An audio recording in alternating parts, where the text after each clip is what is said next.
আসসালামু আলাইকুম রহমতুল্লাহ তাআলা বরকাতুহু। বন্ধুরা আমার, আত্মার মুক্তির লক্ষ্যে সকলকে বায়াত গ্রহণ করতে হবে।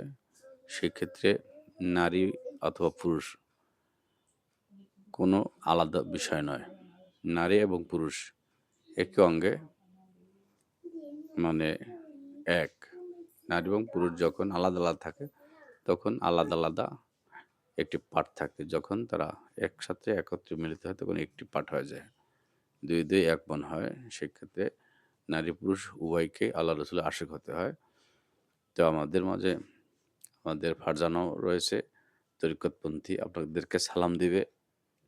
সালাম দাও। আসসালামু আলাইকুম রহমতুল্লাহি বারাকাতু। আশা করি সকলে ভালো আছেন। আমাদের ভিডিওর পাশে থাকবেন, সবাই লাইক করবেন। আপনাদের আরো আমরা যেন মারফতের সাথে আরো আলাপ আলোচনা আপনাদের নিয়ে করতে পারি। আমাদের অনুপ্রেরণা করবেন। তরিকাপন্থী ভাই-বোন যারা রয়েছেন এবং যারা ভাবুক শ্রেণীর, তারা কেবল তরিকতের গভীরতা বুঝবেন এবং সে তরিকত হাকিকত মারফতের আলোকে আমরা কন্টিনিউ আলোচনা করব।